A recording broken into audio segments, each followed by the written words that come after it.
Okay, everybody, it is 4:20. Yay! The time is 1:29. This is the Libertarian Party of Indiana, monthly State Central Committee meeting. I call this meeting to order. That's really loud in here. We are also at our new headquarters for the OPIN. And for those of you watching at home, you can join us today at 5 o'clock at 801 Shelby Street in Indianapolis for our 420/HQ grand opening party. The secretary is not here today, and so I will call the roll. So I will call the roll on behalf of the secretary. The chair is present. The secretary is not here. The treasurer is also not here. Madam Vice Chair. Present. Directors, political director, not here. Tech director, Charles Hagerman. Present. Comms director, Andrew Smith, not here. District 1, John Schick. Here. District 2, Elizabeth Copillard. Here. District 3, Christy Avery. Present. District 4, Danny Lundy. Present. District 5, Lori Schillings. District 6, Luke Lomax. Here. District 7, Elizabeth Glass. Here. District 9, Darren Kinzer. Here. And District 8 is still vacant. All right. Okay. Appointment of a timekeeper, Mr. Lomax. Mr. Lomax is timekeeper. Okay. Officer reports. The chair had a big dust up with the election division over all of our candidates being fined for them, the election division losing and then not processing our paperwork for our candidates until after the campaign finance and reporting deadlines have happened for candidates. It has basically been resolved, not officially resolved. It can't be resolved until the commission hearing, which will likely be in June. But it is on paper and in email form resolved at that point. They will be wiping out all of the fines because I did turn in the paperwork. I had a file stamped. They didn't process it until the end of the month.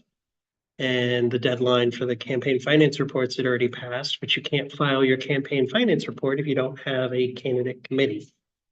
So I've been working many hours each and every day. The vice chair can attest to this, working with Andy Burns on onboarding candidates first and then county parties second. We are super close. Basically what's happening right now is I needed to create a template site. That's the framework for all of the candidates. That's happened. One of the campaigns will be getting access to that on Monday, and then they will start making it look the way they want. Once they do, it'll go live. Once that happens, then it'll be rolled out to all of the candidates who will go through the same process. Once each of the candidates are done, then it'll start going out to the county parties. I will be sending out an email to the county parties before that, giving them the information that they need to be prepared, as well as basically signing up again to let us know, one, you want to, two, you've got these things on the checklist done so that we can easily transition them over. I've set up a studio back again in my house so I can start recording how-to videos, including Civi videos, all the way from how to log in, how to request user access, to how to do complex financial fundraising searches for donor prospecting, as well as how to log world's smallest political quiz responses, all of how treasurers can pull financial reports for their campaign finance reports, all of those things. But also videos not on the CRM, but how to be a county chair or how to be a county treasurer, how to run a meeting, how to be the state chair, how to be the tech director for the state party, how to be the political director, how to be a district rep, all of those things. So some of you guys are going to be asked to step in to help with some of these videos, but those we should see Before we go to convention at national, we should see some of those. So not all of them, but some of them. I have the scripts worked out for quite a few of the Civi CRM ones. Obviously moving into the office, which has been a lot of fun. Kristen comes in 3 days a week. I personally have set a boundary for myself that says, if I did not go into the office that day, I am not doing LP work that day at home. So the days that I come into the office, if I go home and I still have stuff to work on, I will do that. But like on a Wednesday, I don't come into the office. I'm not working on LP stuff unless it's super critical emergency. Monday, Tuesday, Thursday are the guaranteed 3 days that we'll be in the office. Monday, Tuesday, Thursday. Typically between like right around 9:30, 10 a.m. Until about 5 o'clock. Sometimes I stay later till like 8 because I'm crazy. Any questions for the chair?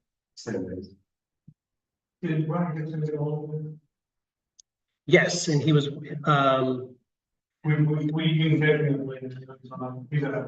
yeah, it was a fun phone call. Because I actually called him right after he had talked to you. Yeah. And he was like, is my emergency your emergency? And I was like, it freaking better be. And then it wasn't. Yep. Any other questions for the chair? Okay, hearing none, Madam Vice Chair. Hello, you guys saw what I sent out about county affiliates. Green County had a really positive convention. The members that hadn't been, super active came in and were really supportive of the new leadership. Perry Shepard is the chair. Isaac Shepard is the treasurer. They are up to date on all their filings and everything is squared away with them. D8, District 8, I've been working with them a little bit, trying to get some kind of cohesion. Evan is working with Jay Solomon to figure out when they can hold their county convention in May, or their district convention in May. Then Washington County, I have not seen official paperwork filed with the state or the county. So they are technically still open until I've seen that. I've been working with Lori and Evan on the 50th anniversary. Mostly that's Lori and Evan, and I'm just here doing side stuff. If you have old pictures, again, still please send them to me, little videos, anything.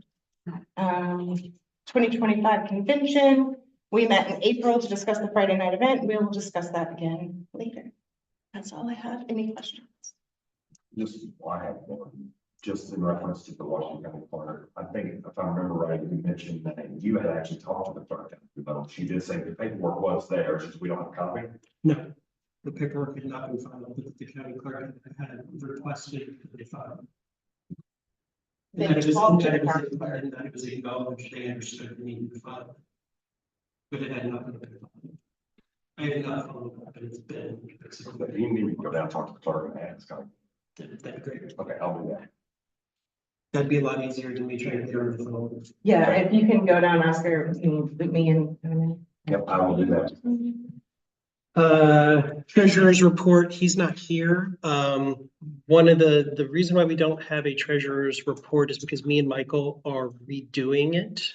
And it is going to come out at the first of the month from here on out, like the membership report. Mm-hmm. In the event that there is a large contribution or a large expense in between meetings, Michael will file a supplemental with the SCC or give that as a supplemental at the SCC meeting. But really want to get those two reports, membership and treasurer's report, done on the first of the month as opposed to a random Saturday in the month. So we've been working on that. I will tell you that we have about $13,000 across all accounts right now. I'm expecting within the next couple of weeks another $5,000 check too. Any questions about the not treasurer's report? I actually appreciate the calendar month instead of the SCC month. So. Yeah. And I'm going to give a hat tip here. It was something that when Kristen started doing it for the membership report, and we were talking about that, National does things on a monthly basis with a supplemental during their meetings. And I thought That actually makes more sense from a just a business or organizational standpoint. Mr. Schick. Yeah, well, I just feel whatever you and Michael want to do, but, doesn't that essentially double work? We do two statements, one at the first and one at the FCC month. It sounds like it doubles the work. Oh, no, so the SCC, so the one at the first of the month becomes the official report. The SCC follow-up from the treasurer is only if there was a large contribution or a large expense that happens in between. So like if we have a $5,000 contributor, Michael would report that to the SCC as a supplemental during the SCC meeting. Yeah, it just. Like, you know, hey, we got a $5,000 donation and that would be it. It would be another report generated. Can we move on 20 to 25? Ms. Savory. Any movement on triple membership? Nope, not yet. Payments? Nope, not yet. But keep asking, legitimately keep asking. Mm-hmm. Any other questions? Ms. Glass? Is there a way that we can remind people? I was at the Johnson County Libertarian meeting last week, and one of the members wanted to make sure that, or he said that he wasn't reminded to rename himself as he thought he should be. So I told him to. I'm gonna call BS on that because we're pretty good about sending reminders to people. Check their, they need to, yeah, they need to check their, they need, I don't, if I'm able, I don't remember. they need to check their email and make sure that the party emails aren't going to spam. Also. You can also- Now, we didn't used to have. Yeah. After that, I've seen. The town I've been reminded, it's just auto. Okay. Yeah. But they can also, as the district rep or the county chair, can find out, hey, and then send it to Kristen. Say, hey, can you check on this? And then they can do it. But they can also log in, the county chair and the district rep. They both can log in because that's his district and Kappas has a login. They can log in and look at that stuff to see like, hey, she does, but no. We need to get some, I think we need to like the updated training session. You missed the whole beginning of what I said. Yes. Fair. Taking all of her memory. Remy, I'm doing a whole bunch of recorded training sessions. Okay, secretary's report. We did receive the previous minutes from the SCC meeting post-convention. I do not believe we received the minutes from the convention. However, those are adopted by the next convention, not by us. Did anybody look at the minutes from the last SCC meeting then? Yeah, you did. And I did not see any additional errors after he did the update to that. Is there a motion to accept the minutes as amended? Moved by Mr. Hagerman, seconded by Mr. Kinzer. All those in favor say aye.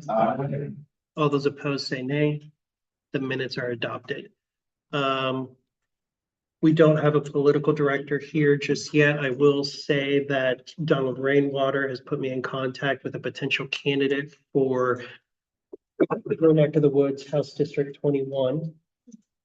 Who I'll be talking to this week, and then I'll pass this person along to you to talk to, as well as Josh as the political director. Ms. Schillings has a candidate that she would like to present for nomination. We're probably going to need to call a special meeting for that. We can't do it via email ballot. It has to be an actual meeting, but we can do it literally a 30-minute Zoom call. We couldn't do it today because of the notice. We're required to give 10-day notice. But she's got a candidate. She might speak to that during her report for the 5th district. Danny might be speaking to the candidate issue he had in his report. We've had. Okay, never mind. We've had a few people who have reached out. I've had a couple people who have reached out directly to the state party wanting to get nominated, but they're people who are hardcore right-wing who got blocked in the primary. And just expect us to hand over our ballot access. And honestly, like, they're hatefully, like, we gotta support Donald Trump, and I'm like, go away. Like, no, you're not gonna be our candidate out there. Yeah. But I'm very professional in telling them, thank you for considering the Libertarian Party. I don't think it's a good fit. We have a presidential candidate, or at least we will have one in a month. But we encourage you to get involved with your local county party to learn more about what libertarianism is. Have a nice day. Let's see, there's that. And I've been looping Josh in on a lot of the conversations I've been having with the election division as well as candidates, so that he's coming up to speed on paperwork and things like that. If you do have a candidate issue, I would ask that you probably for now send it to me, but also please CC political on the emails as well. Okay. Any questions for political?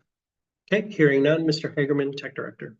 So I haven't done much. I've been talking about what's actually been maybe used for, so.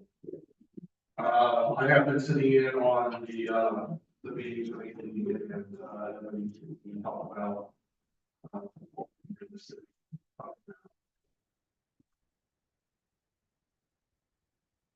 Questions? We have the ability now with the new spreadsheet of contacts, you can upload it. And you don't have to worry about the debriefing process, like, is that been on me and stuff too? Yeah, we did talk about the last meeting, yeah, we did go over how to do it, but, the plan is to be the figure. Morgan County's been tracking all the contacts we get in our tabling events in the last however many years. Those are the MailChimp, and I can export that, send it to you, and then. Yeah, then you can play with it. Yeah. We're happy to be the guinea pig on that. Yeah. Obviously, back in my campaign, after the primaries are done, I'm gonna be branding. Do I just send you an email to get a separate city account for the campaign, so that when I send an email, it actually comes from me instead of from District 6, because I think that would look better on the same campaign. So we can set up a Civi instance for you where you have a website and all of that good stuff. If we're not doing that, we can't send an email that looks like you from Civi. We can from media, so press releases that go out look like they came from you. Okay. But if you're not having the Civi instance, the Civi website for your campaign, we can't do anything to make it look like it's you. Okay. Does that make sense? Yeah. Okay. I will say that Chuck's been in on a couple of the meetings with me and Andy. Me and Andy have been meeting literally every day for 3 to 4 hours a day. I'm also going to shame some people. Chuck, Clayton, Danny, Lori, Michael have not logged into Civi in the last 30 days. Several times we've gotten things. You even emailed me. This morning, and I don't care what it says. Okay. It literally sends me it says inactive user warning. These users have been inactive for more than 30 days, which is funny to me because it only gives me those. And Maybe it's. I know that there are other, like, there are county chairs that You do text and emails, it must be anything going out there. Huh? I will be blunt, honest, to say I've been not logged in the last 30 days. See, and that's what I was saying. There's county chairs that I know that haven't logged in that are not on this email. So it's weird. I don't think that's what it is. Publicly shamed some county chairs for like not logging into Civi and then going on to the next level to support us, or like that, I think our system. So I will, wait, who's dead? Tell me offline. I will not go by this email because it is clearly wrong, but I think we need to gamify people doing things within the system, because I can actually log in and see who officers are exempt. Yeah, it's your. I was thinking a couple questions about the website. I know like Will has the TMG bio on the website, that was Lieutenant Lemon, we updated. Are we doing bios on our website for any other candidates, like, If they want one. if they want one? Yeah. They look at our website first to see. Yeah. If they want one, but we're not going to put something up unless they supply the information. Yeah. Also had some states, one of them, different bylaws. Guys, this is that's like, that's all people are gonna use. No cross. I'm sorry. Our bylaws. Yeah, they are. Yeah, they are. Okay, so last, was 2021, it looked like. That was the last time the bylaws were updated before the convention. If the standing rules are what we have been updating, the last couple of times the SCC has updated stuff. But the bylaws themselves were updated in 2021. I actually just sent an email to Clayton earlier today saying, hey buddy, can you go on there and update that and then update the current version in the reference library? Take the current version, the one that's in there now is current, and rename it so that it's a version that people can refer back to. Yeah. So we've got a record of what changes were made. But yeah, I had literally actually made that like secondary, please do that now, which you can. Any other questions for Tech? Okay, hearing none. Do you want to give an update on membership? Madam Vice Chair, Vice Chair. I almost called you Madam Secretary. I'm sure that you guys all definitely looked at the report that came out. I don't have too many updated numbers. We did have so far in April 2 brand new members. Our total memberships are 617 with 537 unique members. That number is actually 620 total memberships. We are still waiting on getting those 3 1994 Society members updated and fixed.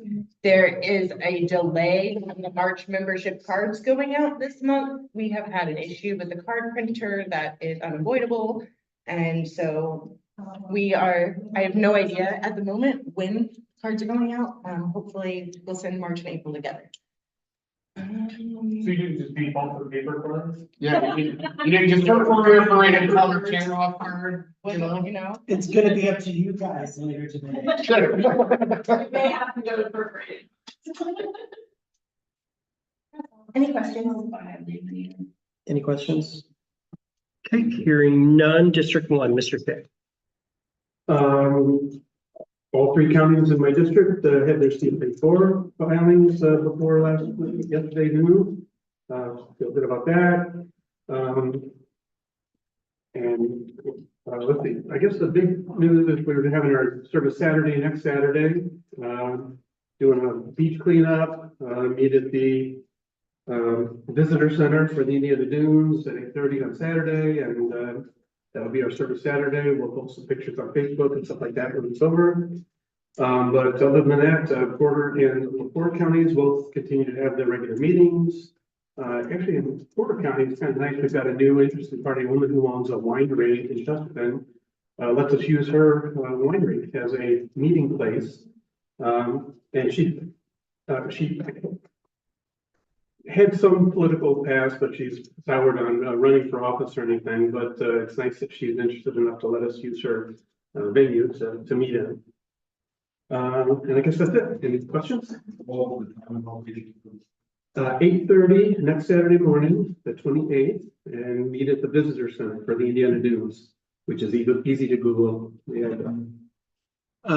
Brief update, Andy Burns is actually watching our meeting and sent me a message to say that those user logins were for our staging site and to please disregard that notification. Yeah, thanks, Andy.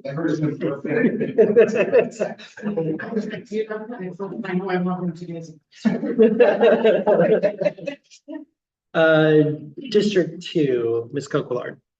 St. Joseph County, they have, I think we put March in here, meeting scheduled with no format, so it's continuing meeting for reset convention.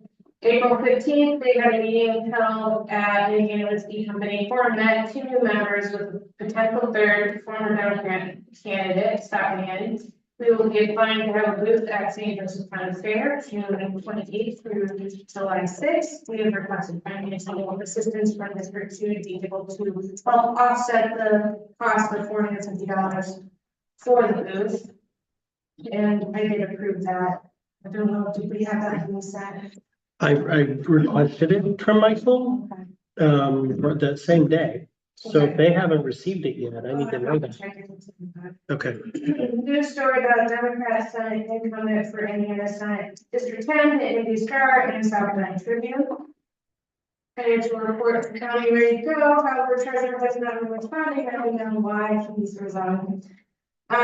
Will submit online considering no treasurer for position. Considering the launch party for Tim and Charlie and inviting other candidates in as well, likely at the primary, because that is the local focus at the moment. Pasco County is holding third Friday, starting yesterday. I attended, it was like kids night, it was a lot of fun, it was windy and it's cold and miserable. It was fun. They reached out to their next meeting on May 2nd. They have a hot floor event, May the 4th be with you. This is their third year meeting. And then we do our annual trash pickup in Pasco County. That one is going to be May 5th. I think, and then something of note to say about the other two parties. Our county continues to meet the second Saturday of the month at 2 p.m. at the Elkhart County Library. Marshall County is still not communicating. So. District 3, or any questions for Ms. Coquillard? Okay, hearing none. District 3, Ms. Avery. In Whitley County, Ryan Day stepped forward to be nominated for a county council at large. He filed paperwork, I think today. And Whitley County Fair is July 12th through the 18th, and they're looking forward to doing that. And hopefully they're going to pick a day to be Rainwater Day at the fair. And hopefully get done out there for an appearance, whatever day that ends up being. Allen County, we're ramping up to do the county fair again, and also Pride, which is in July. Jared Lane Cather's our third district candidate, and he's been going around 2 events. I think he's doing a very good job. He got some awesome headshots from that convention. So thank you, Evan. Awesome. Any questions for Ms. Avery? Okay, District 4, Mr. Lundy. All of the CFAs are filed, given the one thing I don't have back people on there, fund them. Everybody else I have to confirm the CFAs, good.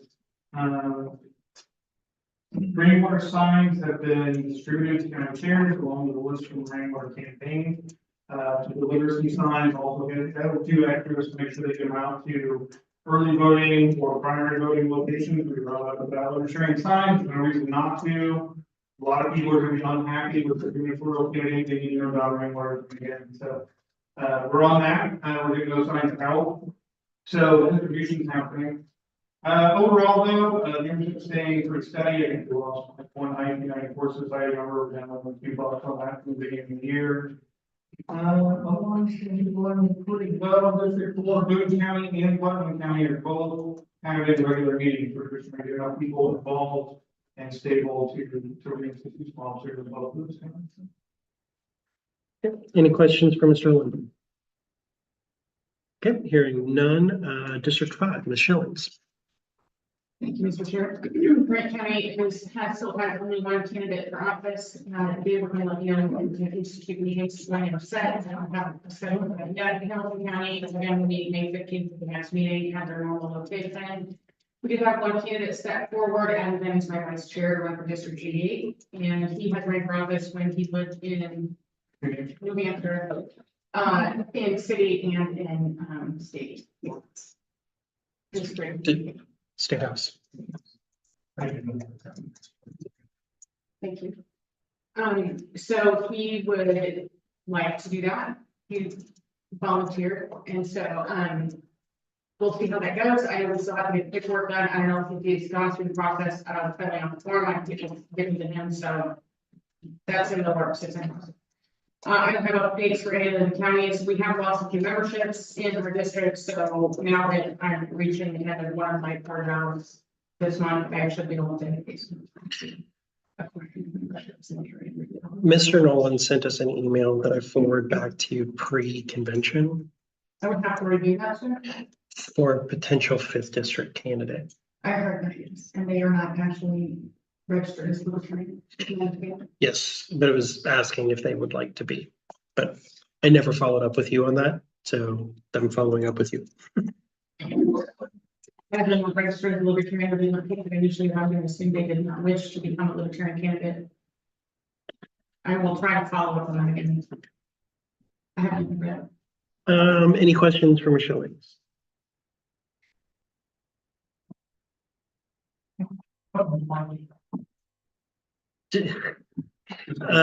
District 6, Mr. Lomax.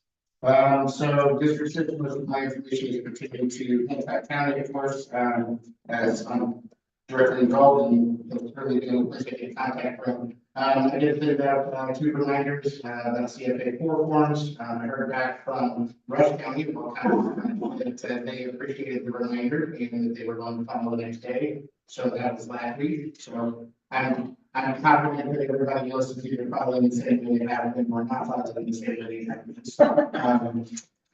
So, coming up next month in June, well, I guess 2 months from now, but in June, we have already secured our booth space for the 4-H festival in County in Greenfield. We will be trying to get more than 1 year together for the parade, because it is June 22nd and it's 11 a.m. So we're kind of sitting at that location. We're hoping that we can get not just candidates, but a lot of people there. But the fair itself lasts from the 20th to the 28th, and it's evenings on weeknights and all day on weekend. So we're also gearing up for October Rag Days and the New Palestine Festival. We did both of those last year, and we got really good response on the world for food. Fundraising for Hancock County alone, since our convention at the beginning of March, has been almost $600. And as I mentioned, my family committee funded all the way up to 900. So really ramping up fundraising. It's coming from sources other than just for the 4 of us that are on the board in the party. So that's really encouraging. We've got a new contact that Evan sent to us from somebody that's interested in becoming a member and becoming an active member. So that's awesome. But yeah, no new candidates have stepped forward. We do have a candidate call out next Friday from 4 to 6 at the Hancock County Public Library. So anybody that has any candidates, anybody that wants to send people over there, that would be great. I've also been in regular contact with Jared Lancaster about some questions that he had about his campaign and Hancock things. So I'm kind of like, not necessarily people know my way, but I'm there as people do with you all, when it needs help with that. So, but yeah, that's all I have for District 6. Anybody have any questions? I was a candidate event. So the candidate event, actually, we had 1 person that wasn't directly involved in the event that showed up, which was great, but we did have a heavily Christian came down, use some different funds to buy some refreshments that are, working in my refrigerator at home for a while after the event because nobody showed up. We got a short blurb in the Great Portland Report about it that was found to us, but that was really just from the Andrews media press release that he had after the event was over. But we did live stream everything on Facebook, and that's something that we engagement on the Facebook page, and on the share that we had on the Facebook page. I'm going to correct him. There were actually 4 people there that weren't directly connected. I think maybe he missed it because he was up talking, but there was actually a couple that walked in. There was a woman on her own, and then there was the dude in the black leather jacket. With the black leather jacket, was a great friend and the couple that were That's okay. They're not directly related to the party. I Let's go would for it. recommend that any candidates who have to leave women voters to make sure that they're being included in their events in the form. Okay, any other questions for Mr. Lomax? Hearing you One go. other thing, sorry, I mentioned this on the way in the will, but none of you guys were there. I also purchased others and left signs from West Benedict in Texas, from the Libertarian, PAC, and I'm going to put them at polling locations because they don't have a candidate name on them, but they just say enough is enough in the Libertarian Party. So I have 13 signs. There are 11 polling locations in Hancock County. So if anybody wants one or two to put the place where they're going to be on primary day, then let me know. And I got them in the back of my car. When primary day is over, if we could at least get one of them for the office. Yes. That'd be great. Absolutely. Okay, District 7, Ms. Glass. We did file our CFA for, our last week. Confirmed with my treasurer. District 7, we met at Spirit on Wednesday. We did not have quorum. We are signing up for Indie Pride to attend on June 8th with the political third and the porcupine stickers. We are also signed up to attend Juneteenth celebration on June 15th. We will need to appear for both of these events and wonder if state or any other candidates will be interested in attending.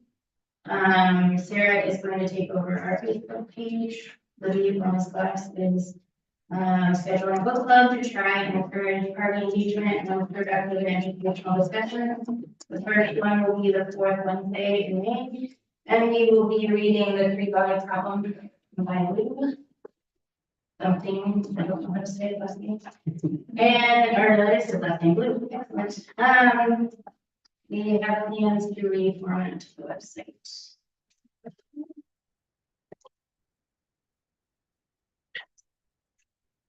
Instead of reformatting on your own, if you are planning, then it might be a good idea to just do the civvy CRM on board. Okay, I will add that.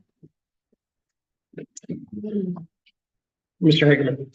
You have access to the, District 7, Yeah. I think you're all set up with city, I would send you a password change Okay. to that box.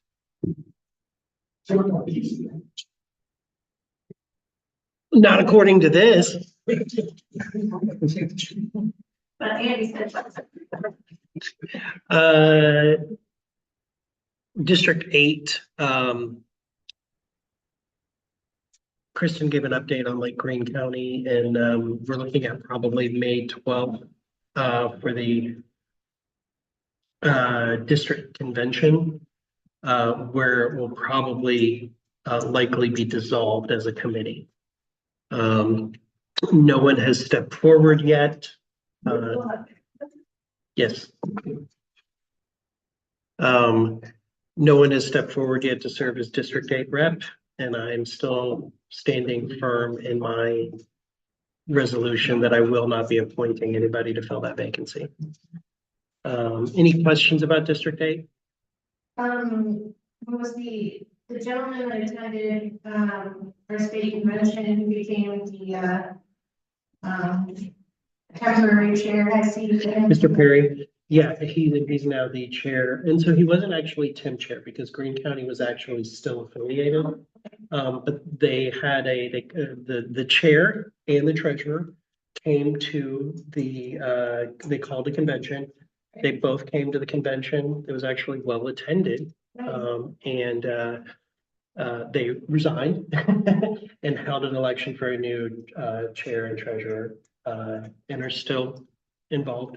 They're staying active. They didn't want to be leadership anymore.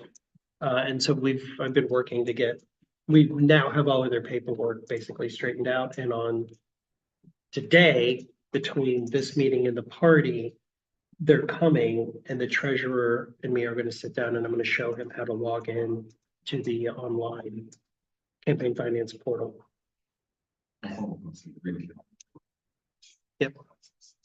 Yep, and they're invigorated, and so if you are in that neck of the woods, it'd be great to support them and help them out. District 9, Mr. Kinzer. I didn't have a whole lot to report, the four main counties that meetings are all, to continue to hold open meetings for waiting boards. I'm very local candidates in those counties. We may have a couple of our counties, so maybe we can go that Washington County closed their local party, because we didn't get the paperwork, I guess I'll check with Washington County clerk. If I could use, we are looking to hold up fairs in Lawrence County, which is fair, hopefully with our coming out. That'll be, I believe it's July, with April. And we'll have to, the 13th. And we also. All I actually have is 2 minutes. Any questions for Mr. Kinzer? Okay, hearing none, and don't worry, this is being recorded, so, at 2:09, we're switching over to, Convention Indiana 2025, approved contracts, Madam Vice Chair. Okay, in front of you is a giant packet about the convention. You will see, on top is the preliminary budget. Everything above the big black line has been quoted and we have a quote for it in front of you. Today we need to review these and do we need to make a motion to approve them all individually? The motion is to set the budget and authorize the chair to execute contracts for those events.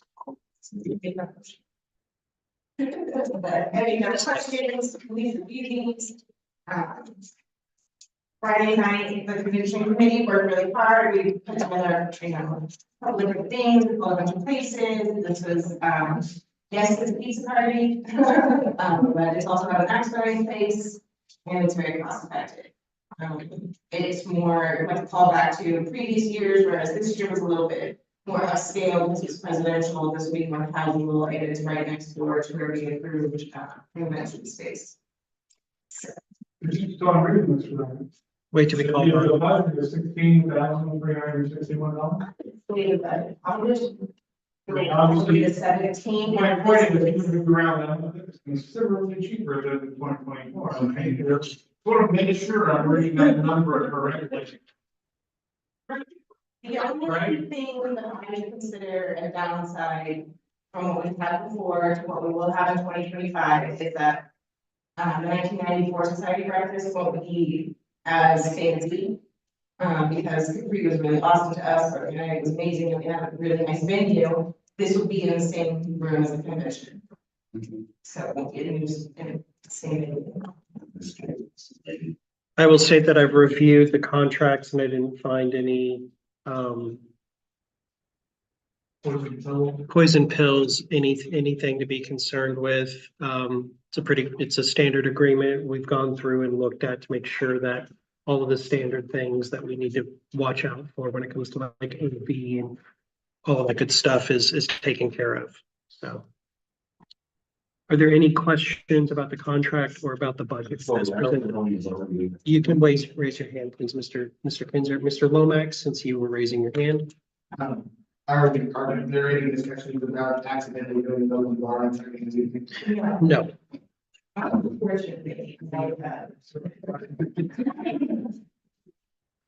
Any other Mr. Kinzer?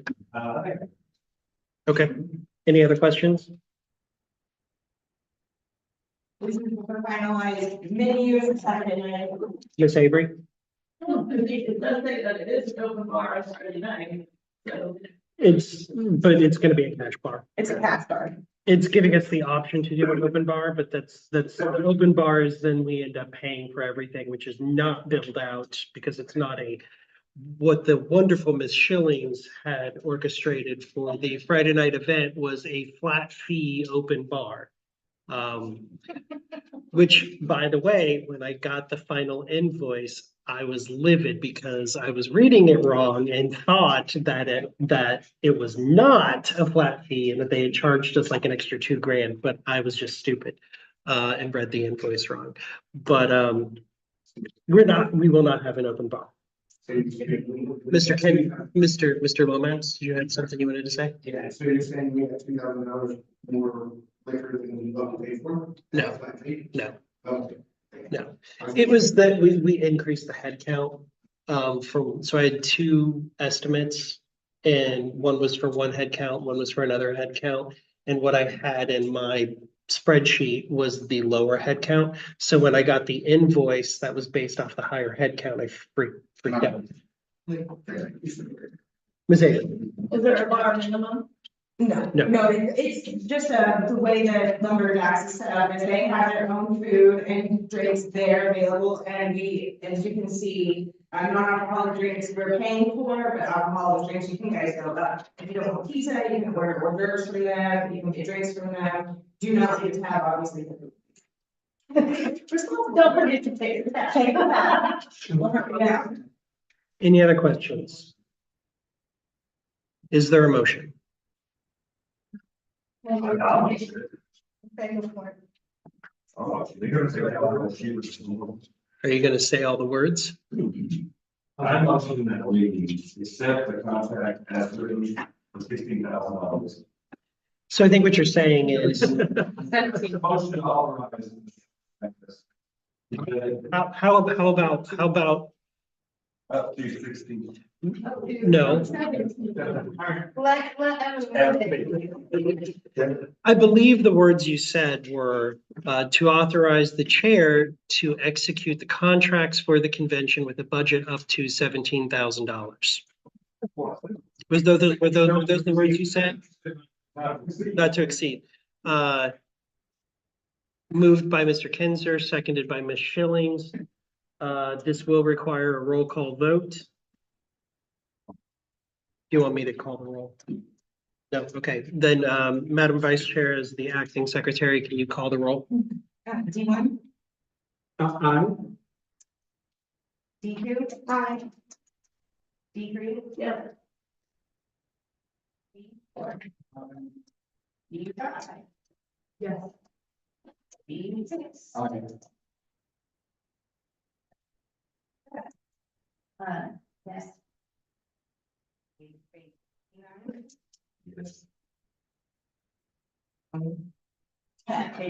Yes.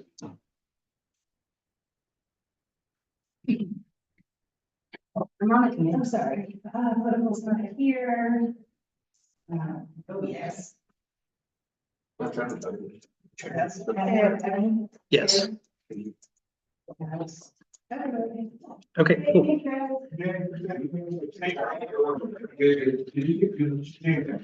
Okay, bylaws, committee there's nothing there as of right now, so 0 minutes. Data, Mr. Lundy, 5 minutes. Feel free to, when you do some updates if you want, I just kind of to voter grabbing one. Did you say you wanted me to give updates? I said you can leave, so I can see my time, because I just got to voter. There's not much else going on to find. Voter gravity is the thing, that we've got that now, and we're testing it out and playing with it. I do know that the Rainwater Camp has access to their version of voter gravity as well. I have some concerns with voter gravity, that were weird. We are not seeing the Rainwater Camp on our dashboard.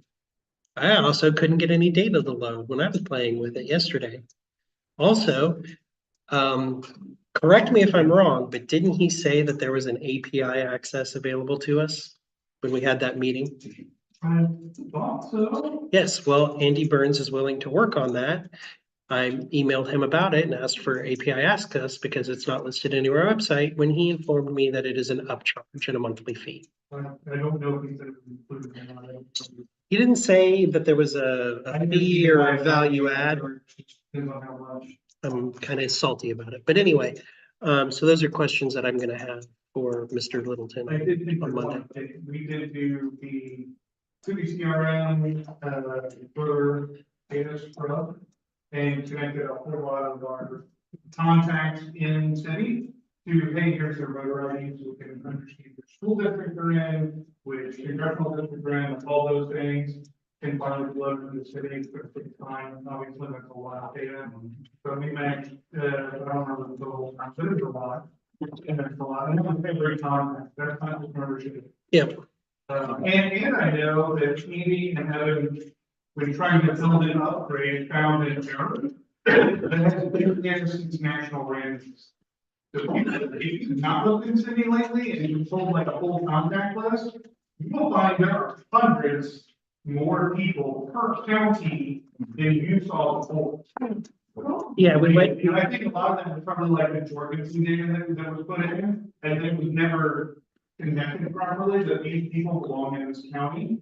And now all of a sudden, when you pull it, there's a lot more people.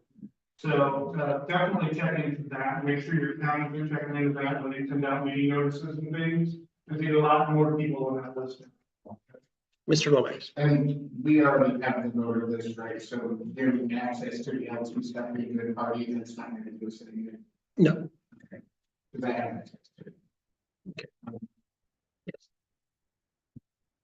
Any other questions? I guess this one was because I'm curious, when I look at my membership in my district, and we have, you know, these lifetime members who are, you know, up there in age. Is there a process that we go through to find out whether they're still with us on the site? Actually, we got some return mail from a couple of lifetime members where somebody marked it as deceased and then they got marked in city as deceased. Okay. But unless we are informed, like, we're not going out there and hiring skip tracers to locate them and find out if they're alive or not.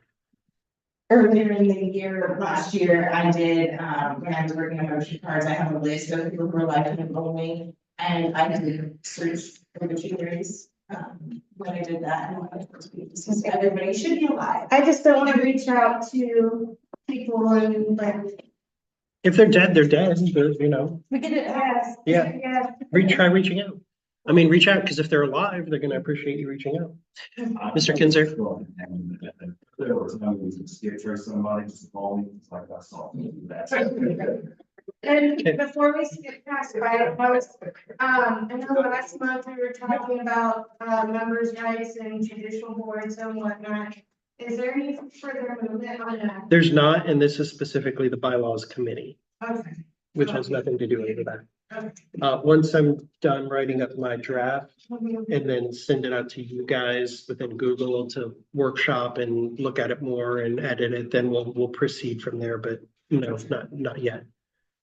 Because the amendment failed or passed without an amendment, so But I think I'm not in a hurry. you know, and change contract, you guys. No, we haven't, yeah. I think there should be a continuing to use word memberships and file. Like in cases like we have, where we have a lot of members upset.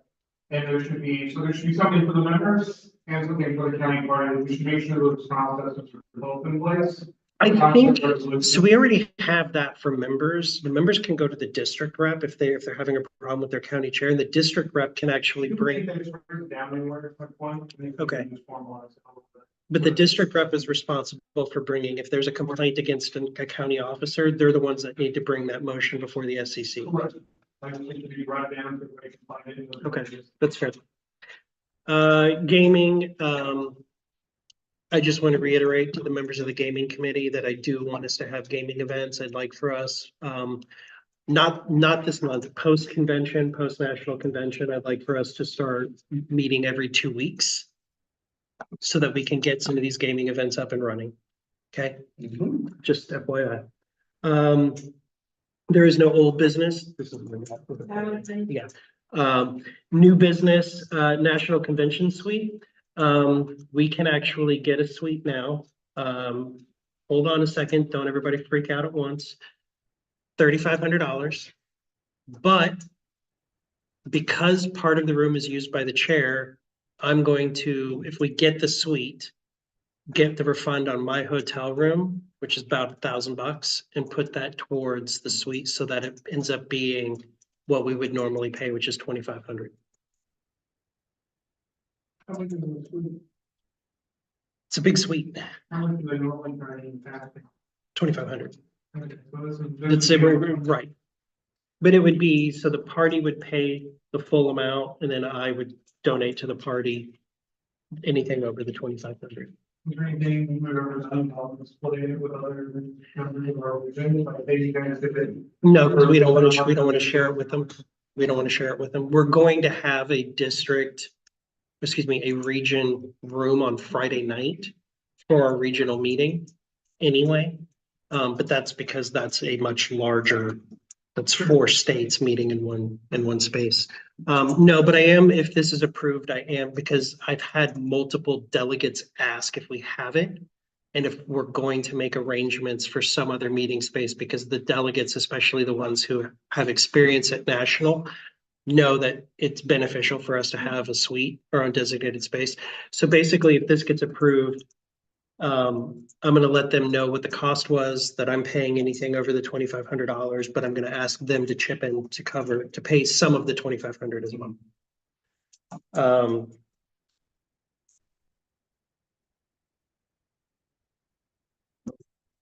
Authorize the chair to purchase.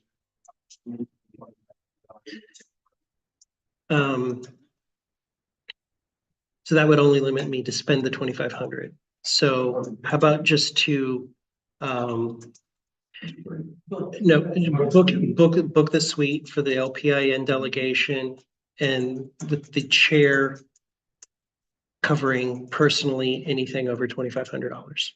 Motion to authorize the chair to book a suite at national convention with the chair covering everything over $2,500. Second. Moved by Mr. Lomax, seconded, well, We'll make an amendment, Okay. because you don't want to personally cover, you want to donate that to the party any cost. that's true. Reimburse the party any additional costs over $2,500. Which, by the way, I will also be paying for the food and beverage that we're gonna stock there. It was moved by Mr. Lomax, seconded by Ms. Avery. Do you guys want a roll call vote or a voice vote? It's financial, so. And it's actually over 1,000, so we got to do a roll call vote. Sorry. Okay, roll call vote.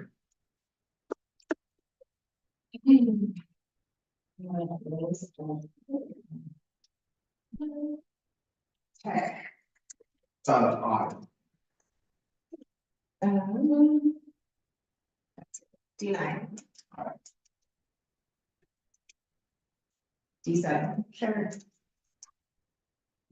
D6. D5. Okay, D5. Oh, sorry, yes, I'm doing mathematics. D4. what math are you doing? D3. Yeah, Mark. D2. What do you cross out, I'm Mark? sorry, yes. Oh, for 50th? D1. Yeah. I say yes. You say yes. Yes. Okay, I will book that probably tonight. And I will send out the email to the delegates and alternates on Monday. Moving on to the 50th anniversary party budget. I know it says chair, but I intended that to be Ms. Schilling's from D5. So if you would like to make your presentation and pitch, and then I will follow up with my color commentary. Yes, I would love to do that. So as many of you know, I am the creative director of the University of Indianapolis. We have beautiful venues there that are quite readily rentable. And they have catering on site, and it is actually very well priced for what's there. They often do gala acceptance weddings. We just inaugurated a president, very formal event, so it is a well established venue. I reached out for an RFP for our 50th gala, which would normally have been on Sunday. However, the venue was booked, so Saturday was available as an alternative. It might be better for us anyway, considering alcohol sales are kind of limited during that time frame on Sunday. I can talk about that as well. And then as far as costs for that, the venue is only going to be $525 for an RFP for a, excuse me. Did they confirm that? Are they considering us a nonprofit? There's a caveat in that, sir. Okay, That's for half of the banquet room, which seats up to 168. If we are not categorized as nonprofit, the venue rental would have been on double that, so 1,050. And with that, bar service would be $20 an hour for 4 hours, so 80. It would be a cash bar, so by drink. It is still clarified whether that would be billed to the host, which would be us, or if it's directly billed to the client, whoever walks up and buys a drink. Wine is $8, beers is $6. My recommendation, if it's billed back to the host, is to sell drink tickets ahead of time for $8 a piece. And they can come get more, donate to the party, here's your drink tickets, go get drinks. That way, we cover everything that's sold, and it's not directly like randomly billed back to us at that point. The catering came back, they had a menu available, and their largest buffet style catering with all the bells and whistles with drink service was $26.50 a plate, $26 a plate. And they do offer China / served at the table service for a gala. We had requested that for an additional $1.50, so it was gonna be $27.50 a plate. And remarkably great food, all-star, executive chef, like he is amazing. So I had spoken to them in person at a different event, over this past week, and they were like, would you like something more elevated rather than fried chicken and mashed potatoes? And I'm like, perhaps. I'm still waiting on that. The university again just went through a giant inauguration of the president. So it was all hands on deck. They weren't able to fully apply this because it was literally at the last minute. I was like, please give me an RFP. It's in the works. I did some initial kind of estimates based on that though, with bar service. And I had also incorporated about $600 for marketing for backdrop, and some additional marketing things would be like decor. Like, we want this to look nice. And our total cost would be about $4,500 if it's 100 seats with a meal. With 150 seats, I'm thinking an ambitious sale amount for ticket price. If we're selling dinner packages for each of us at $100 a piece. This isn't just to like, I'd like to go have fun with my friends. This is a fundraising effort. Other people already sell their seats at $1,000 or more. Just for background. If we sell 150 plates, or if our income is basically going to be $1,500, we're going to be spending less than $6,000. So I'm thinking mid-50s to mid-60s profit margin, 50 to 60% on that particular thing. And if we did less with the marketing, if we did do a backdrop and that kind of thing, which are reusable for events, we put them on the stage at our convention, we could take it to other events. And I think it's well needed for the party as well. It increases our profit margin with that too. So my pitch today is we need to consider, since it's over $1,000, we're going to have to do a roll call vote in person. It would be a special session that Evan would have to call once the RFP finally comes in from UND. But I had hopes that it could be here Friday.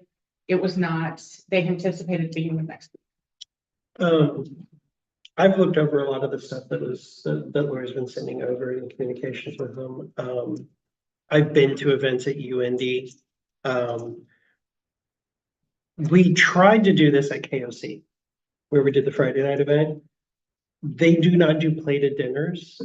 They do not have enough room space for us to do 100 people. The other room that they would offer us, the ballroom was not available. They can combine the other room, but it's not carpeted, and they specifically said that there's nowhere for a speaker to stand that can be seen by everybody in both rooms. On top of the fact that they do not do plated, they only do the buffet, and you cannot have on-site catering. So that was a no-go for that. There are former state chairs who want to come from out of state to come to this. This is a big deal. This is the 50th anniversary. This isn't just the chair's dinner. This is a big deal. One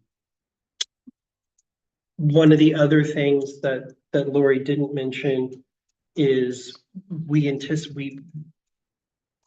the event team is going to be selling host packages for this. And I've thought of other incentivized ways, actually getting plaques for different host committee levels. Because this is the only time in the next 50 years that somebody's going to be able to be part of the host committee. So I feel like the cost will ultimately be offset by sponsors. But it's a big deal, and it needs to look nice. This needs to be something that we can get, good coverage from, good photos of. So my recommendation is actually also, because it's going to be very time sensitive. with trust, to authorize the chair up to 6,000 to execute any and all contracts for the 50th anniversary event to be held on either March 13th or March 14th.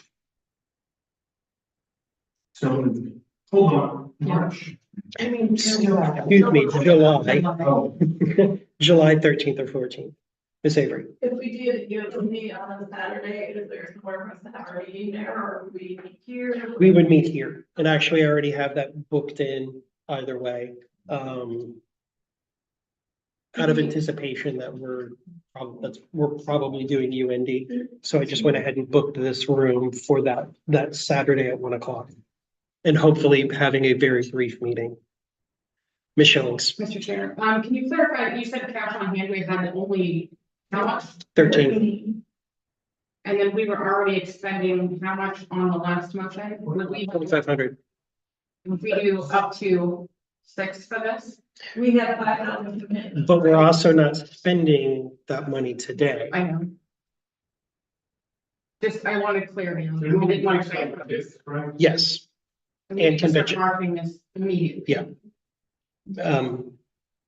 Ms. Alexander, So we had 2,500 going out, something up there, sorry. this week. this week, And 2,000 going out on deposits for the 2025 convention. So that's $4,500 going out there. I just, we're also bringing in about $2,000 a month in contributions just for membership, FYI. And we said the price was gonna be about $100 a plate. Yes, Okay, so then 100 people, that's 10 grand. Yeah. 150 people, that's 15 grand. We'll be pre-selling these tickets, which will theoretically, like I said, like Lori said, have 50% basically over. Yeah. So I'm good with authorizing up to $6,000, is that right? I would say 6. If we need more, I'll come back and ask for Right. authorization. Potential rentals for platforms. Planning for 150 people, so we can Yes. start marketing this immediately. Yeah. Because that also does not count the money that was gonna ask for this thing. Yeah. Because ideally, these are gonna be $5 donors, they're Yes. coming to this thing, we're more money, so I'm good with it. I offer, what did I say, $6,000. Yep. To book new meeting, and I'm issuing contracts with me. Seconding, or is this a question? Question. Yeah. So we also have another ticketed event coming up next month. No, we do not. And I will speak to that on item E. You're seconding, moved by Mr. Lundy, seconded by Ms. Coquillard. Roll call vote. Well, I'm glad National's coming up, you know, that there's another opportunity where we can pull in some, you know, sponsorships. Right. And Yep. some people who want to attend it with the best statement, you know. Perhaps our presidential candidate. Yeah. I will say that my vision for the host committee sponsorships is $500, $1,000, and $2,500. Depending on which package, you get some tickets, some table, you get a table. Your name also goes on all of the event as the host committee. And whatever tier you had, plus you're going to get a award like we give at the LPIN Awards Banquet, a similar type trophy that lists you individually as a member of that host committee at that tier for the 50th anniversary birthday party. And I was kind of thinking, you know, for, we've already authorized the regional, or not regional, our sound suite, Mhm. that we could host some sort of like mixer where we get these people in a room and ask them who they're going to meet. We could. So who's on for money? That's what I'm- Yep, go ahead. Tech, Aye. D9. D7. Nay. And nay, thank you, sorry, yes or no season. No, then. D6. Lomax. Yes. D5, Shillings. Yes. D4, Lundy. Yes. D3. Yes. D2. Yes. D1. Yes. I'm going to.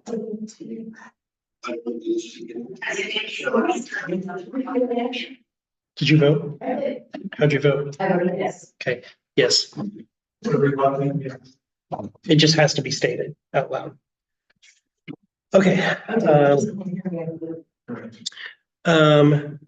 Okay. Card printer software. There's a stupid USB dongle that plugs into the one and only computer that is allowed to run the software for the card printer. We moved, obviously, here to the new office, and on Monday, I was setting the new software up on this computer, or transitioning the software up onto this computer instead of my computer at the house, and had the USB dongle plugged in. When we went to print the membership cards Thursday, could not find the dongle. I think it got knocked into the trash bag and got thrown away. I have literally torn up my house. Sorry. We went through absolutely everything in the office, every drawer, everything, got on our hands and knees, looked at every piece of equipment, cannot find it anywhere. I worked with tech support.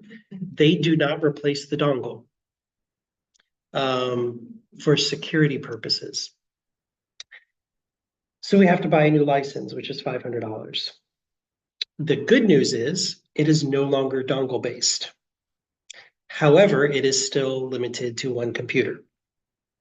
But it is a one-time, and that's why they won't replace the dongle, is because it is a one-time thing. So you don't have to buy the software again.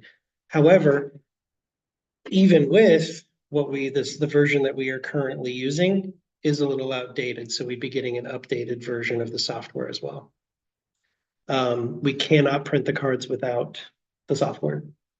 And software transferable to another computer like it was trying to do. Yes. So whenever somebody leaves,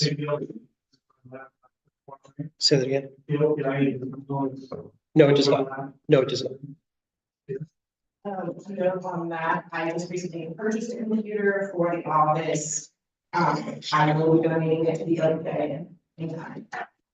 Thank you. Eventually someday, possibly. It will stay, so when we want to put the software on that computer, that's perfectly fine. You're not the one leaving. Yes. But the important thing is though, is that the code for the software will be added to the list of other codes and plugin software that we have. So in the event something does happen, if we both die or she dies and we don't know how to log into that computer, it can be removed and added to a new computer. So yes. What do you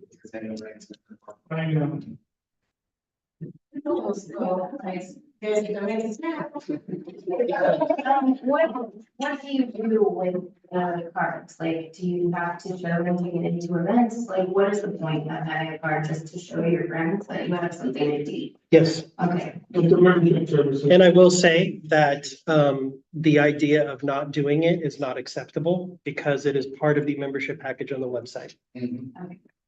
So it is a requirement and people do post photos of it. It does. Okay, yeah. But it's a requirement. So it's either we do this or we find another way to get membership cards. Mr. Hagerman.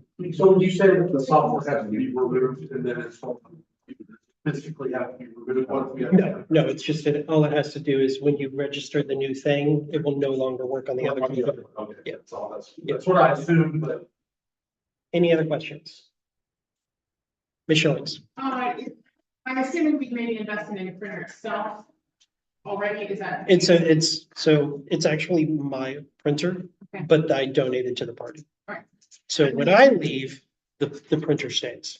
So the basic cost of the card itself is also an additional expense? We already have those. Okay. I'm just trying to figure out, mitigate the cost of how many business cards we actually print. Or membership cards we actually print annually, and how that would be deferred differently if we were to buy that individually online and some variable data print. So that actually, the cost for that is about $7 per card. Right. Our cost right now for them, we bought, if you remember, we bought 2,000 of the pre-printed that have all of our graphics and everything on it. And I believe at the time, I want to say it was $1.75 was what we spent for those. The ribbon cartridge itself, They are about $100 a pop, and we have to get about 4 of them a year, so figure $400 to $500. We're printing about 600 per year. Right, so it's still costing to have the taxpayers. Yes, yeah. I just want to clarify this for now, Yeah. because not everyone here was aware you're purchase a card printer. Yeah. We do have some new members. Yeah.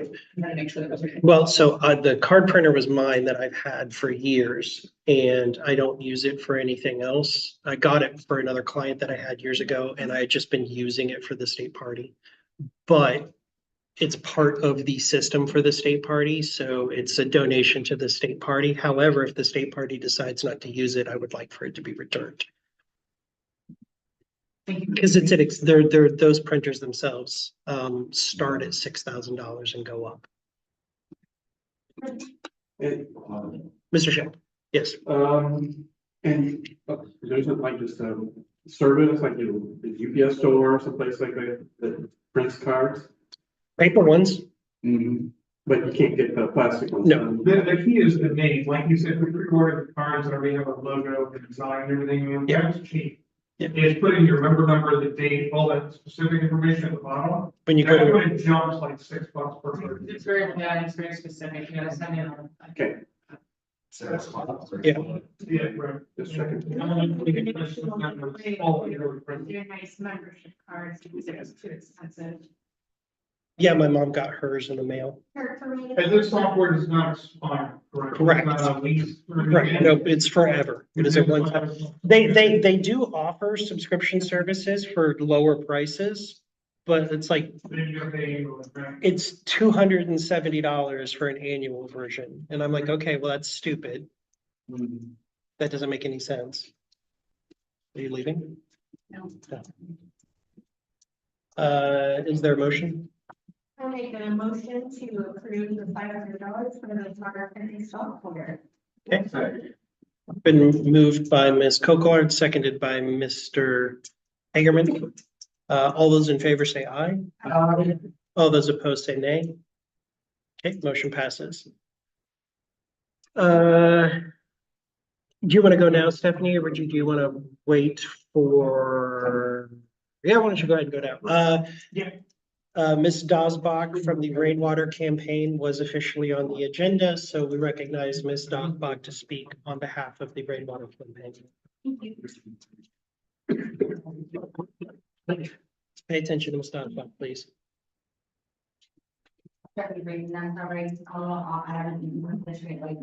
You like a candy bar? The reason I wanted to meet with you all is because. And I reached out to all of you with this list, distribution list, et cetera. But I think for the rainwater campaign and really any kind of campaign, we need to have a system in place that can work for campaigns and simultaneously for the districts, the counties, et cetera. You know, and what I mean by that is working, I'm sorry, I'm at a loss for words here right now. Okay, case in point, when I was up in Montgomery County today, you know, I asked how things were going. So they hear a lot of interest in the county, but they're having trouble getting people activated. You know, they think that people will get activated and get mobile by having candidates show up for meetings. Well, there's a catch-22. You know, yes, the candidates can come in and they can help generate activity or, you know, attention to the local parties. But at the same time, you know, the candidates need someplace to go to, and we need to have, you know, those sort of things for candidates. With that being said, you know, I'm projecting out to November, but I'm also looking back at 2020, and the Don performance in this campaign, where he did well, where he didn't perform as well. You know, right now, in the peripheral areas of the state, you know, it's very light. And I hear from people all the time, we need to get Don's name out there. Question is, how do we do it? I think right now, it's a matter of working with the counties and the districts that are in those areas to find media contacts and way that we can, you know, get our media or, you know, send out releases to those areas. I know Dawn's big push is about, direct marketing and what, we can't do that without fundraising. So I think that, I guess what I'm trying to say, so sorry. I would love to find a way of working with all of you and your counties. I had sent out an email last month, trying to get an idea of, how to continuously engage membership and helping to, do more for outreach. I've been processing an idea for an incentive plan, to help grow membership in those areas. And I think part of that has to do with, how many events are being scheduled, how are we meeting and receiving people. And again, it's not just, I got a table at a booth or fair or whatever, how are we engaging the local community at all those levels. So I guess I'm trying to find a way to work together. If you guys have ideas, I'm open to them. I think the one thing right now that I really want to focus on, for those of you that have already responded to the email that I sent last month regarding distribution of signs and things like that, thank you. I'd like to do the same with the rest of the district leaders to, provide campaign materials, list that we have for your districts and disseminate that information out. So that didn't go as well as I had hoped for, but I hope that some degree that it came across what I'm hoping to do. For the summer plans, you need additional communication, right? There's a lot of information you have to process and you need to communicate that. You don't know we're having an event, we don't tell you we're having an event, Right. right? You don't know any times, we don't tell you we need time, right? But it's also on us as business reps to help her coordinate our counties. We don't have difficulties to manage our 9-10 counties, right? That we have. Let alone we're trying to manage the entire state outside of the structure of the park. So if, if it behooves you that you want to sit in on our district calls or something like that, please do that. And I'm happy to send the info. So you can jump on and have a quick chat with our counties, what they need or what events are coming up. That's fine, if that works for you. Yeah. Just let us know what we need. And I think as an SCC, as our district reps, we need to be coordinating with the county, finding out what they need, being that point of contact. So she can talk to 9 of us instead of 33 of them. Right, because that's overwhelming and that's awesome.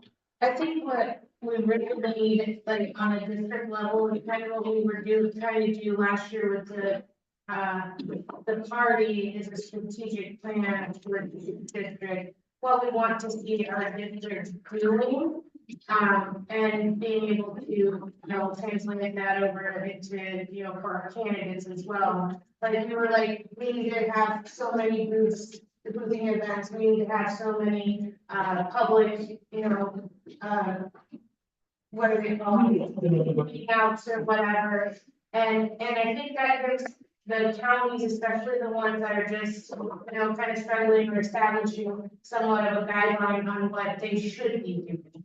I know in District 2, like I reached out to you about the Big Joseph County Fair. Yeah. And we want to strategize to have a second event while Greenwater's there to, in another county, like if we're gonna be at that fair all week long for St. Joseph. The day that he comes, maybe, he could attend another in Pasco County in the evening or something like that. Does that fair run concurrently with the third Friday in Pasco? I was thinking it was very close. I think we have to stay the night because the first day of the fair would be the next day. So, I mean, that's something that we could possibly work out, but I think the third Friday, Kathy did say that he got a hold of her and is wanting to meet that third Friday, through June or July. So, I mean. And I think that you're right in that. I mean, Danny helped articulate a little bit better for me, and he's right with the communication. And I think that, to your point, having some form of strategy, from a local level to share with candidates helps to target, how those events can run and those audiences. And how we maximize, because we're all the way at the top of the state, he's gotta come so far to get to us, we might as well make it worth the trip, at the same time. Also, like, maybe stressing, like, op-eds and, just like from a common point of view of our candidates, that kind of thing, pushing our own press out about our candidates at the same time, I agree, and I think to Danny's point, if listening into the SCC meetings and stuff like that is an option, Chuck and I have, been to several, team meetings now, and one of the things that I am pushing all of our volunteers to do is to work with letter city editor, op-eds, et cetera. But yeah, if we could get more of those coming out from each district, rather than just from the campaign sporadically, would be beneficial. Two things I want to say on what Liz said about goals. If counties are setting realistic and attainable goals and they're striving for that, whether it's events or dormant people, we know we've targeted to hit at least 2,000 doors in Morgan County this year. We're told 7 we're going to use 2,500 rank cards. Because I know we're paying to hit those, we have this many events, and like, that tells her she needs these rank cards in Morgan County. She knows how many rank cards she needs to have on hand for us. So when people articulate, write down, and communicate their goals, that helps everyone else make proper decisions. The other thing that the three of us were talking at the Hampton County meeting the other night, if you are running for state house or state senate, please get with Stephanie, find out everybody who's requested a Don Rainwater sign in your district, and go deliver those signs to those people in person and say, I'm running for state house rep to support Don's agenda, and get yourself another vote. Right, that helps her, that helps you. Right, they can zero point of contact in your district that says, oh, I need to also work for this person, and I want what Don says to get done.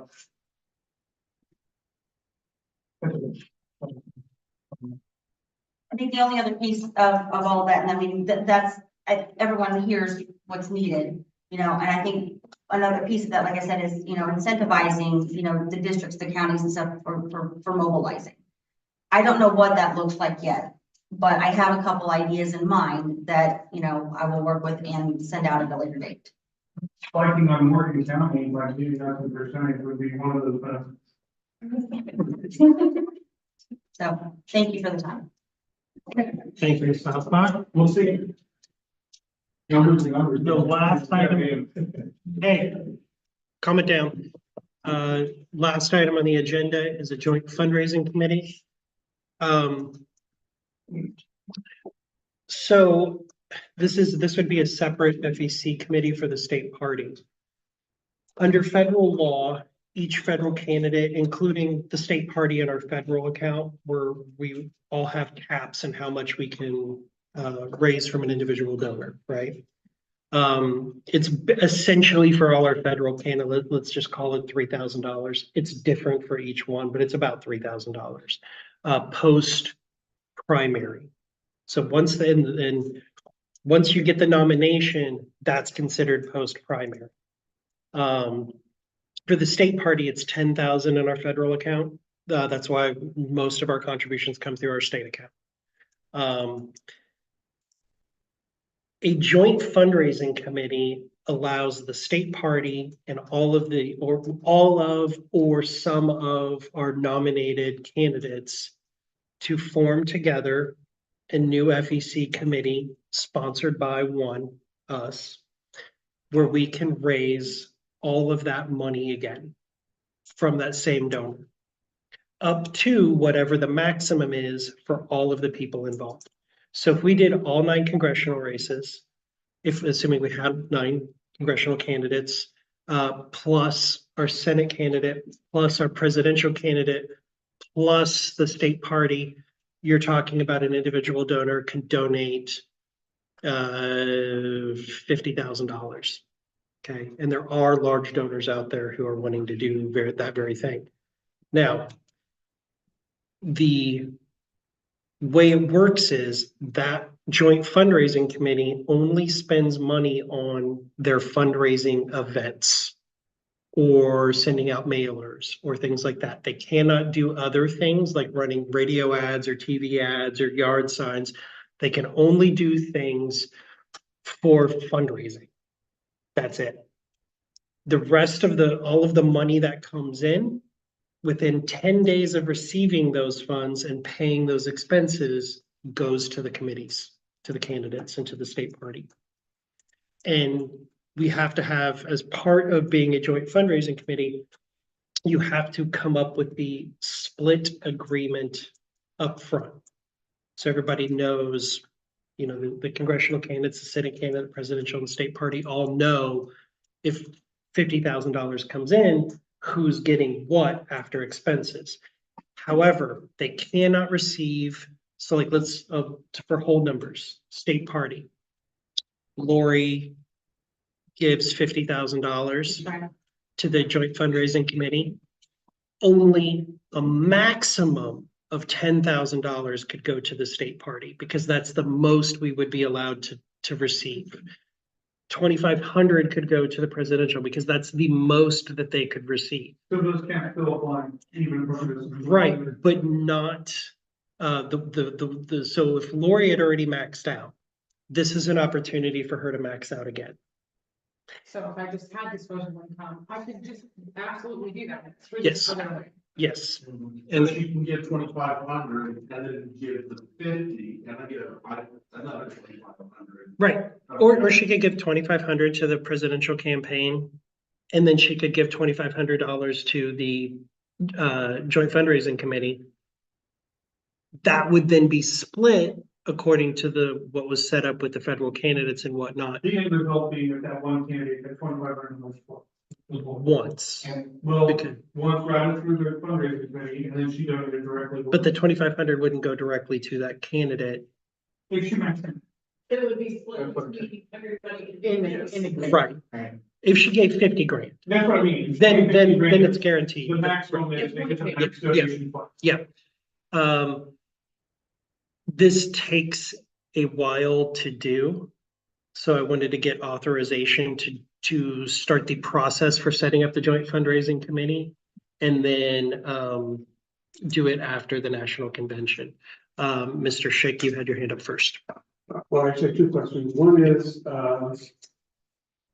one the most of these joint fundraising committees can be started, or can you start 2 or 3 or 4? We as the state as the state party can only be party to one.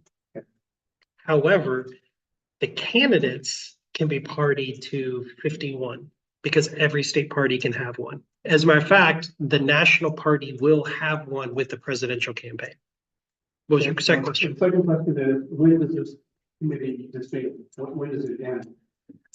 When those campaigns are closed, when they are done, because it is only good for that, those candidates. So it is not, it actually has to be named after all of the candidates that will be receiving funds. So it does not. Yeah, so like if we, like right now, if we did it for all our federal candidates, it would be insert name of eventual presidential candidate, Andrew Horning, James Siniak, Will Henry, Rusty Johnson, and Jared Lancaster, and the Libertarian Party of Indiana Joint Fundraising Committee. That would be the actual name of it, which is a mouthful, but it actually requires you to name the Joint Fundraising Committee after everybody who's going to be benefiting from it. Ms. Schillings and then Mr. Lomax. Just some clarity questions. Is there any financial liability for us forming this? No. Is it a guaranteed income maker for the state party? Yes. And it is dictated, we only get 10% of all available funds, no matter what is donated. If I give you $10, you get $1 no matter what. Not necessarily. It depends Depends on, on the content. right. It depends on who we're set up with and who we're splitting the funds with. If there's only 2 candidates, then it would be a larger. Right, Right. it's the percentage. Right, That's what I'm trying to say. If yours was 10%, okay, right. then you would get $1 out of every 10, so to speak. Minus expenses. So if there were mailers sent out, if there's an event, it would be minus those expenses for those events. And is the fund only used for the candidates named for their purposes? And No, once the money comes back to the state party has those funds available in its regular account. to use however they, if there's. Any of our regular allowable expenditures. Thank you. Mr. Lomax, did you have a question? Okay, Mr. Lomax. So who is going to be responsible for filing the paperwork required for the financial cylinders and things like that? So for the state party, it would be Michael Schulteis, who is already our FEC filer. He already does that, and I did check. He can be the treasurer of both. So that's perfectly fine. One of the conditions that I would have for any of our federal candidates being on it is that they have a separate person on their campaign responsible for filing their campaign reports with the FEC, not a candidate who is filing themselves. And that person needs to know what they're doing and how they're doing it. Mr. Lundy. Do we have any idea who's gonna run these events, run the fundraising of the art committee? And also, will the finalized contract take under this SCC for approval on the percentages?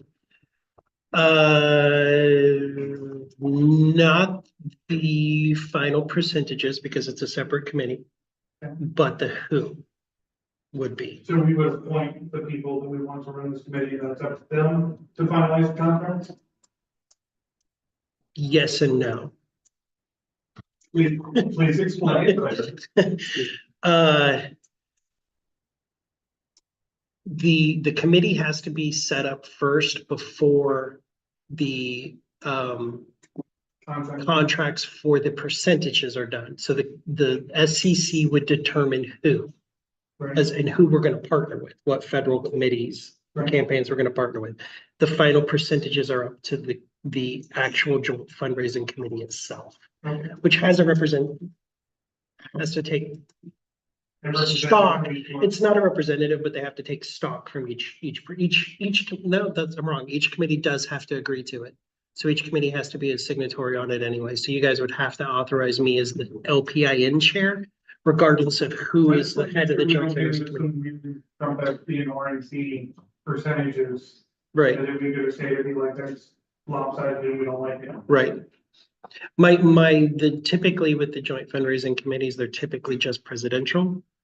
And that was the original, that's what national does, is it's just the presidential campaign. However, I'm looking at it as a state chair going, we've got federal candidates that I like to get at least a little bit, I think that's great. Michelle. What is the reporting process back to this board, or are we even involved at that point? Is it only the entities in that committee that are in charge of that? Does this fiduciary board have any control over that committee? No, So it's independent. it's basically independent. Discretion of those on the board to spend it, to use it on. No. items. No, their only thing that they can spend it on is expenses for fundraising. That's it. But it's outside of control of this board. Yes. Thank you. But the funds everything that they raise within 10 days, unless it goes to an expense already incurred. So it can't be for something like, oh, we're going to do X, Y, and Z. It has to be, we had this bill for this event. It is paying this bill.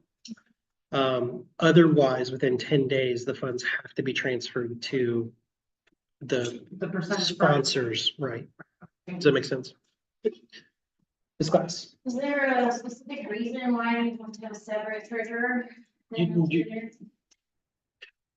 Because you're gonna go to jail if you fuck it up. Yeah. I don't want to put one of our federal candidates on this who is doing their own campaign finance reporting. Because there's a propensity to screw it up. And with these joint fundraising committees actually are scrutinized more than campaigns are. Because it's a legal way of getting around campaign caps. So the FEC looks at them closely. So I don't want any of our candidates to end up screwing up their reports and getting in big trouble. Shouldn't state people in their communities? If that's. Would you like to step forward to do that? No, but I'm a new person to the party. Yes, and candidates shouldn't be final, I think, they should have a treasurer. Yeah. And we should be helping treasurer too. I'm a candidate and I'm a treasurer. There's only so much that we can do. Michael can't be everybody's treasurer. I did it. Just. I'm not a treasurer. And you don't, and anything that I would do now takes away my time fighting for you at the Indiana Election Division. We are a small organization. We are not the Republicans or Democrats. We have a total of 531 people statewide. We have limited resources. We can try to do this thing to try to raise money for some of the candidates. However, as a safety precaution, they need to have a second person in their campaign. I do believe Will has a separate treasurer. Is he in the room? No, okay. I know Rusty Johnson does. I know Andy Horning does. I'm reasonably sure our presidential candidate will have a separate treasurer. Jared Lancaster, I know does. Was he filing with that? Yeah, Jared Lancaster, yeah, he did. I was looking for him recently. Yep. It takes them a really long time to publish things. It's not instant. Also, if you're putting this person in the next. Yeah, it's spelled weird. J. No, how is it? I mean, I'm just. Jar Rod, Mr. Kinzer. Just for, clarification, you did say that we this board would pick the individuals that would be on that committee. My question would be, does each campaign that's involved, would also pick someone to be on that committee? No. No, yeah, So it's just a. Yep. yep. Any other questions? Any motion, unless there's anything today, you're just bringing it up for all call decision. Did you say after the national convention? I would like for you guys to be in agreement that we're going to do this because it's going to require probably 60 hours worth of work for me to get everything ready, and I don't want to do it. Motion, but I can- Yeah, because if you guys don't want to do it post convention, then I don't want to spend my time getting everything ready to do it. This is only for federal candidates. Yes, only for federal candidates, unfortunately. Michelle Links. Is the floor open to motion? We don't. I mean, yes, I if you would wanted to present. like to speak that I think this is a very positive thing, that would be great for any federal candidates that we could then tie in for our own fundraising efforts, let alone trying to convert other monies to candidates that are needed for this kind of fundraising. I think it's a great idea. We don't have any liability with this as long as we file our paper correctly. Correct. That's all I have to say. Ms. Glass and then Mr. Hagerman. So if we're a small party and we're already stressed at the end of this, and it's gonna take 60 hours of work. Should we focus on things we're currently doing before we add another one? Sure. Mr. Hagerman. I just, hold on, no, I've got donors who are capped out. I have a presidential candidate who's already capped out. Finding ways for people to fund and to give money when we don't have money is my job. And I've found a way. Yes, it's worth my time if you guys want to do it. Right. If you don't want to do it, then I don't want to do it because it's 60 hours that I could spend with my nephew. But if this is something that is,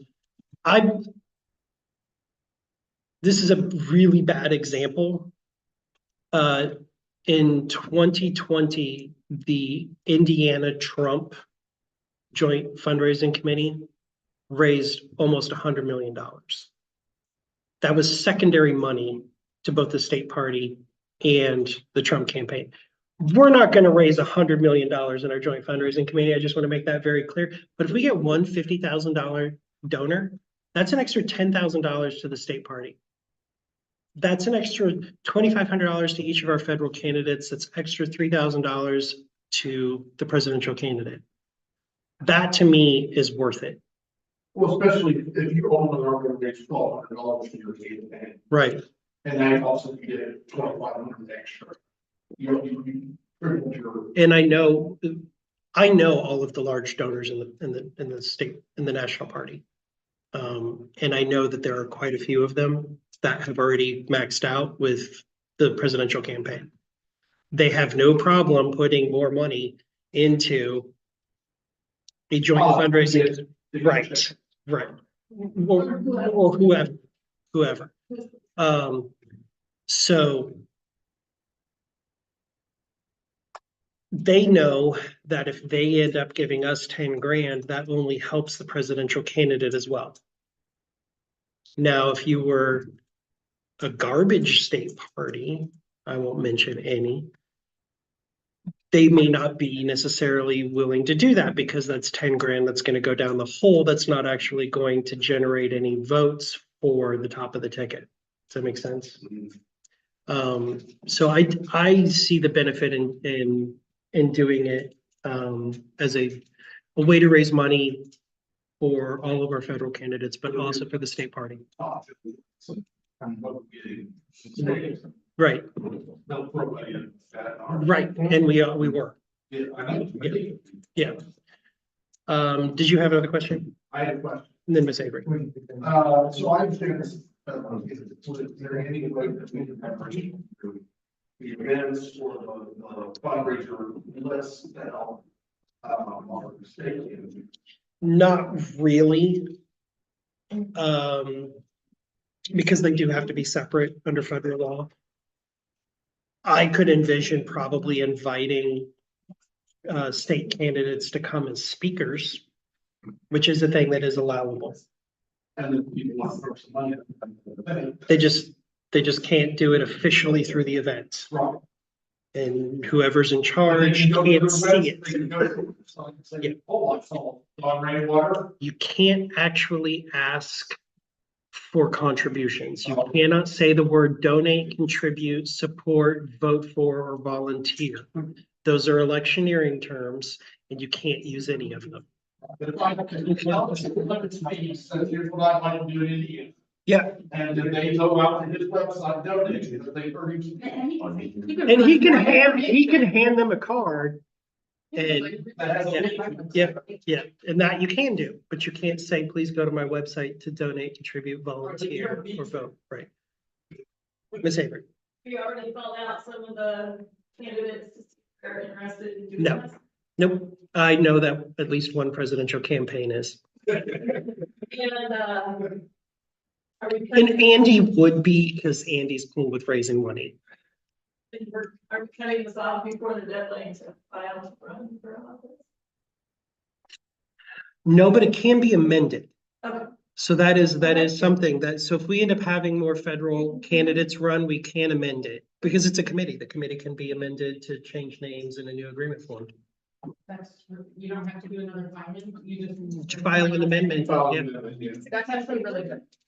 That's actually good. Mr. Lundy. Would an interesting side effect of this experiment, because we've never done it before, right? We've not. Be training and or finding a development director to know what our goals this year. Somebody on that committee who turns out to be a good fundraiser, who then we bring on. I know that I'm definitely going to request to be on it because I am an FEC consultant, That's a great way for you to train. but having somebody else on there that's just their focus. Mhm. They're not also the vice chair, or serving in another capacity on the SCC. Somebody else new to say, hey, come and work with me on this. Yeah, that's great. And then they can learn my tips and tricks for, picking people's pockets. yeah. I don't actually, because we were going to do, instead of me trying to recruit somebody, we were going to do a job posting for development director. But I don't know that I'd want to do a job posting for this. It's gotta be a stated way to. Can't be- right, that's why. We keep thinking, right? Right, yep. And there's no way I can guarantee payment. But getting somebody to teach them. Yeah, I think we could recruit somebody as a volunteer internship. They volunteer for this and then they, if they, you know, things. If it worked out, you got a job. Yeah, yeah. That's good. Like I said, I think what I'm asking for, even though they don't mean anything, is a poll of the board to find out if you guys is there support for doing this? If there's not, then I don't want to. That's what I'm doing. I think. Okay, so all those in favor of me moving forward to organize this, say aye. All those opposed say nay. Okay, I will work on it. I will say that we'll probably have this for the something meeting in June 15th. Yeah, I could probably have something done by then. Ooh, yeah, okay, so to your point, I talked to the host, the winery. This is what sparked this, was because there's no way we were going to hold an event next month this close and make money, even though like it's basically I paid for it. I don't want to waste it and have 3 people show up. And so I started thinking about, sorry, maybe we could make this an event for Dawn. And then I thought, maybe we could make this an event for the presidential candidate. Well, but then we're just basically giving them this thing. And then I thought about a joint fundraising agreement. And then I started looking it up. And then I asked a particular campaign if they would be interested in that. Would they come to this event? Then I contacted the winery, and the winery said they would be more than happy to move it to August or September. If we wanted to do that, they would also double the capacity. So that would be a bigger ticketed event, essentially. But so that's probably finagle your way in.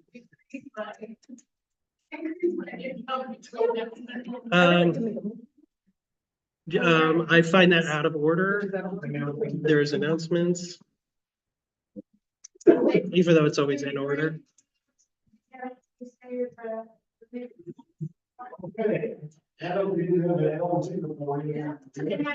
I'm sorry. It's part of the move. How is the, you get most of the information things are here. The one. It's a word. Cluster funny. It's like it's being discreet. It is. It's the, anyway. So when the LLC list, there's a. One of the things that was done recently, the executive committee, the whole of the LLC, the executive committee voted to give $5,000 addition for Shannon to the lawsuit.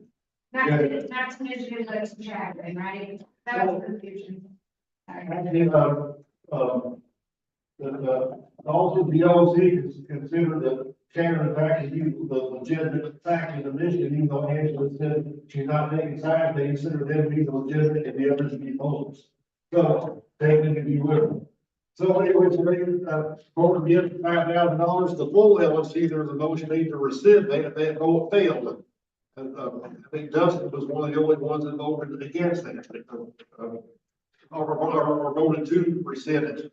Yes, and you got a big statement from the Michigan State Chair about that, a huge statement about that. So, but then I just read recently that apparently the judge dismissed that lawsuit, or dismissed the lawsuit filed by the Saliba, what, I can't think of his name, Saliba group, the other group, it was dismissed because they didn't go through their proper motion or proper internal procedures. Anyway, but then the LLC, there was also the vote taken which passed that the drawing up to $250,000 on the headquarters in order because of debts. It failed too. You're right, it did. Okay. Okay, which In a weird way, it failed. You're right, not it did because fail. people voted no, it failed because people didn't vote. A lot of the district reps did not vote. well, the point is it failed. That's real life. Yeah. Okay, then in order, this was told that this will raise $60,000 quick. There was a thing that, or the LLC, a vote to do what Texas did and like have a thing where you like donate money to the LLC in order to get the presidential candidates up on stage. That's supposed to raise $60,000 quickly. So far it's raised, what, about $2,000 so far? So that's been, that's not really panning out in that regard. Then the latest thing is the thing about where state delegations can pay to get better seating at the national convention. Oh, boy. Well, Anybody can do that, yeah. if they're not that I know of. We did, we actually, Indiana, had a 20, Indiana, had a 20, top 5 at one point. One thing I will say, those that, ever since Ada resigned as convention chair, Angela McCarroll's been acting convention chair herself. And she has to relax a lot of things that Ada and set up. For example, a lot of the prices on different things for tables and for suites have gone down. Which I heard on Zoom, you mentioned that you're getting a suite because she decided to drop the price. Yep. Which is. She worked really hard on that. She actually talked to me earlier in the week and like I said, there's no way that it's too expensive and we worked it out. We talked about it and I said, I can't guarantee it, but I will at least present it. This has a much better chance of passing than $5,000. Okay, and also, Dustin plans to run for reelection as Region 3 rep, and I'm running for reelection as alternate. As far as there's other people running for different things on the LNC, and believe me, your vote does matter. So all you go to the convention, your vote for your next LNC makes a huge difference. Are there any questions for Mr. Hirsch? Hearing none, are there any other announcements? In case. Mr. Kinzer. I was just going to say that Josh texted me earlier when I was doing my District 9 report. I didn't realize he is filtering the 2 candidates right now in Florida County. So we'll have an update soon on some candidates there. Okay, Well, at one point, while they mentioned on Zoom, go ahead. this celebration we're getting today, it's a line for the 50th anniversary. Yes, Now, it was scheduled for the 14th, the 17th, the 13th. it is the 13th. All this. There's Freedom Fest going on. And They have Freedom Fest every year. The Libertarian Party of Indiana only celebrates its 50th anniversary once. Just saying. Any objection to, oh no, it's announcements. I can recognize you. Ms. Stosbach. Just one thing, any of the districts here that are willing to pick up the art things, I have brought them with me. And I can pass those out to you, and then email you the distribution of the funds that we received. Excellent. I'll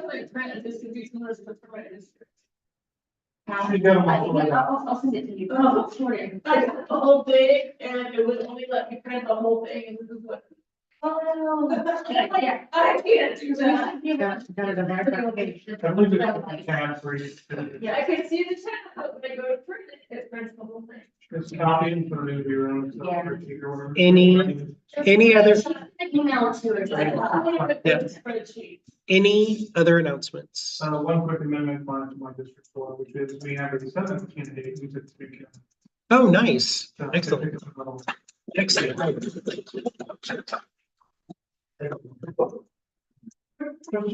the cutoff for candidates filing?